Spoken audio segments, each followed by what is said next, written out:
Okay. Adam, great to see you again. Dave Ead from WGME in Portland, Maine. We had a chance to cover you way back in 2009. Welcome to Boston. I'm real curious, just to localize my question. That summer you were with the Sanford Mainers. What was that like for you and being in Maine, and how did that prepare you for a long big league career? Oh, well, I mean, obviously summer ball is fun. It's a fun time to, play and that summer was actually pretty interesting because I was taking like 17 hours. I had to get 17 hours in of school that summer in order to be able to play the next season because I transferred a couple times into the University of Louisville. So I had to do some catching up, but so that was a busy summer for me. But it was fun. It was obviously a great part of the country, great weather, and it was a stepping stone to where I'm at today, and it was fun. And being in the American League now and playing for a storied franchise like the Red Sox, that must be a thrill.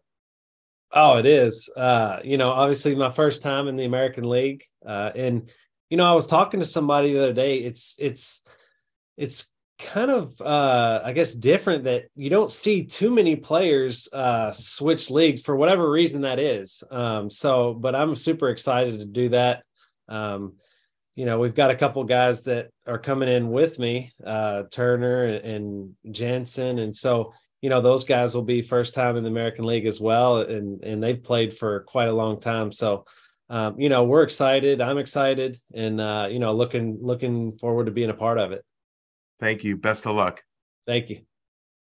Hey Adam, how did it come together for you, and sort of what was sort of the selling point for you to becoming a Red Sox?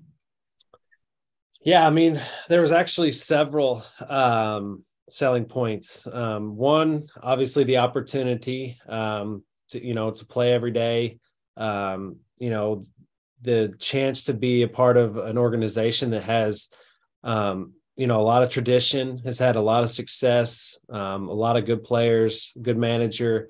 So that was a huge selling point there. It was another selling point was guys reaching out from the team and from around the organization, letting me know that, they were looking forward to playing with me and, things of those sorts. So I think it all kind of came together. It was a culmination of different things, but I couldn't be more excited, to be playing with the Red Sox and, to be a part of this ride. Adam, most of your outfield play has been in the corners. I know you played center in 21 with the Braves. But just wondering what you see are maybe the challenges of playing center full time. And even though you haven't played at Fenway a whole lot, what you think of the dimensions and center in Fenway in particular?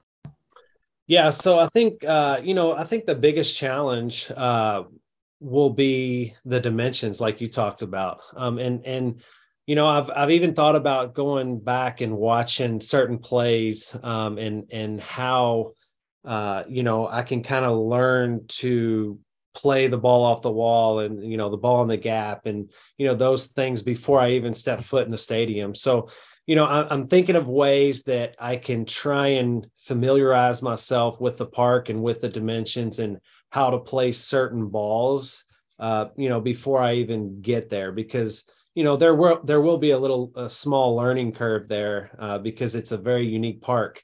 But any way I can familiarize myself with it would be huge, I think. Adam, we saw your swing play pretty well at Fenway a couple years back with the Braves. Was that part of the OLR? Taking aim at the monster, things like that. Yeah, I mean it's definitely something that I look at and find intriguing and get a little bit excited about, because I am a guy that prides myself on pulling the ball in the air. So I definitely think I can use that to my advantage. And I've been working on my swing all off season. I'm excited to take what I've got into that ballpark and into that league, and try and put some barrels on the ball.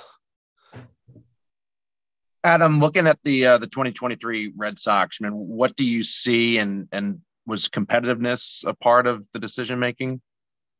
Yeah, I mean, obviously, I talked about the different things that made me want to play in Boston, and the moves that they've made, some guys that they brought in, shoring up the bullpen, and like I said, I'm super excited, to be in Boston, and I think, I think they're not getting enough credit as far as where we stand, and I've never been a guy that has looked at it as like, on paper, we're the best team, so we're going to win. I've been on teams that in 2014 with the Giants, we snuck into the playoffs with a wild card and ended up winning the World Series. And then, in 21 with Atlanta, we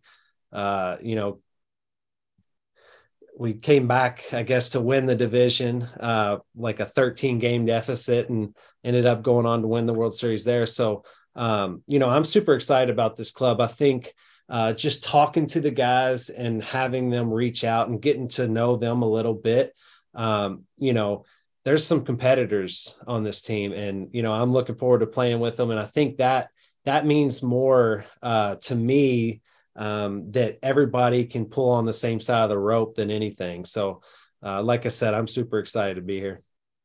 You alluded to the fact you've been hitting, coming off of the wrist surgery. Obviously, no hitter wants to deal with that. How have you been responding? Honestly, I've been super blessed.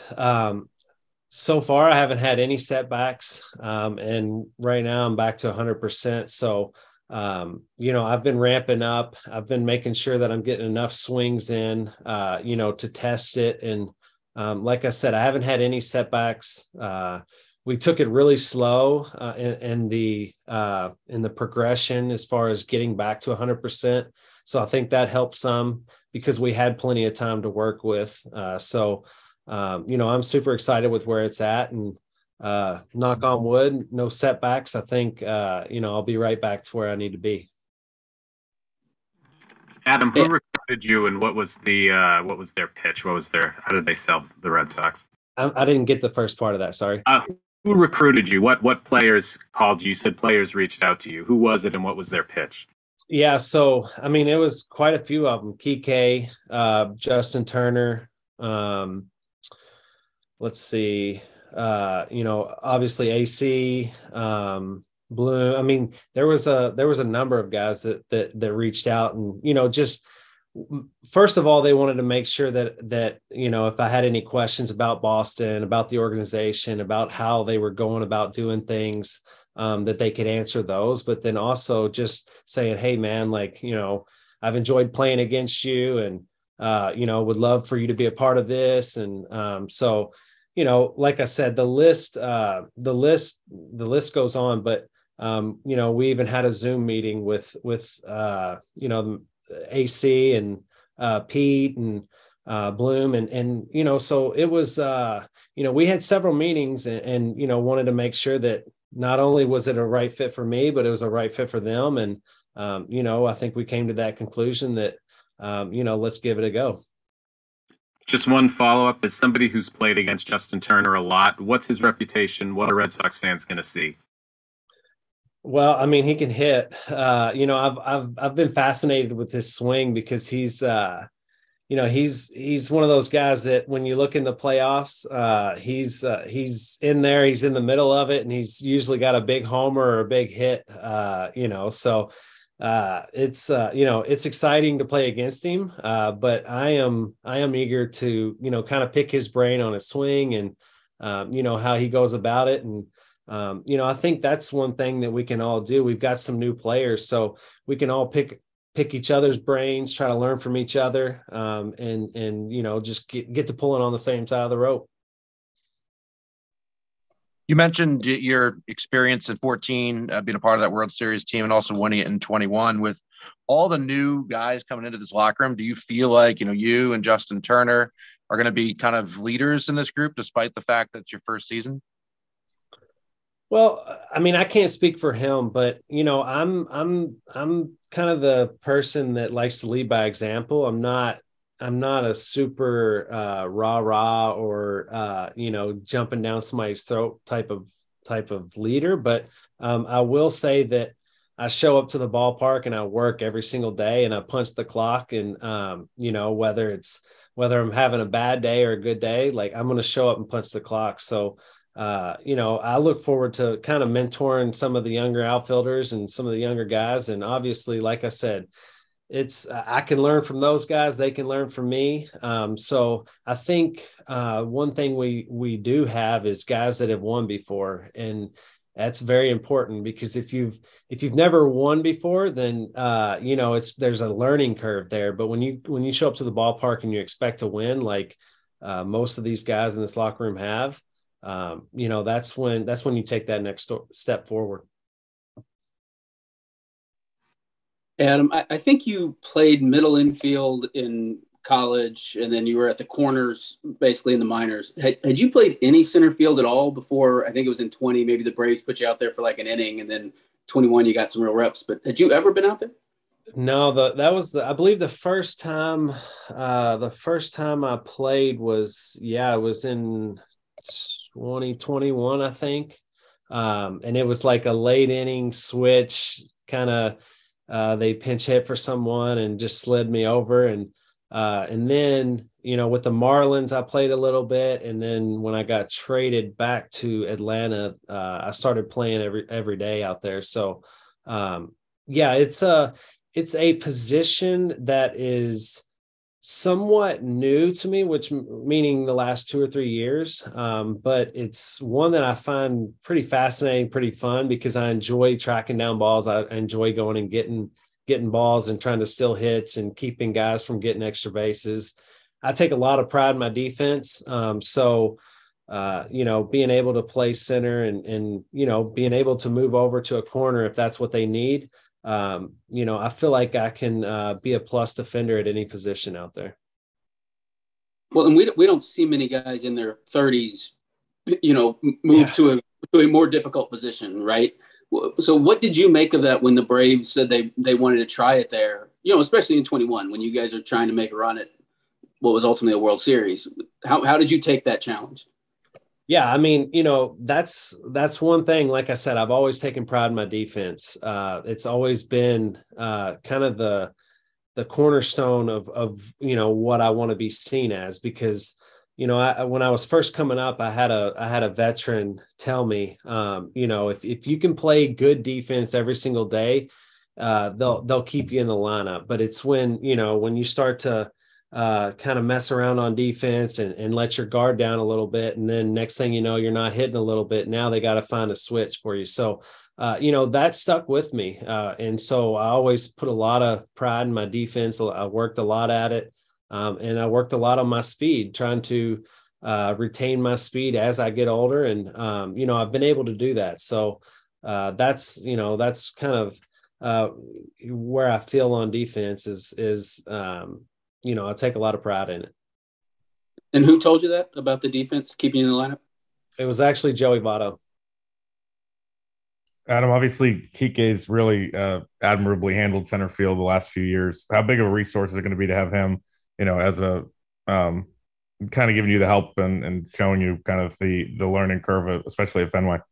Oh, for sure. I mean, that'll probably be the first person that I go to for advice, as far as, like I talked about earlier, playing balls off the wall and the little nooks and crannies of it. And, it's a very unique ballpark. And I think, it's going to take some work to get used to. It's going to take a lot of preparation, even mentally, to get used to the different corners and stuff. So, but, I'm up for the challenge. I'm looking forward to it. And, honestly, I can't wait to get going. Adam, have you thought at all about where AC might slot you into the lineup? And also, home runs was an area that this team was looking to improve upon the offseason. Obviously, they're looking to address that. So have you thought about where you're going to hit, and do you anticipate, more home runs this year?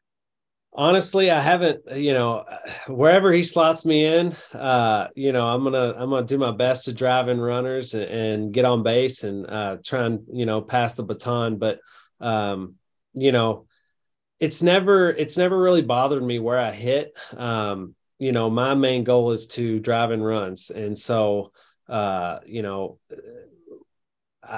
always feel like when I step up to the plate, there's a man in scoring position. So that's kind of my approach and my philosophy. And so, wherever he slots me in, I'm good with it. And I will do my best to help the team produce runs.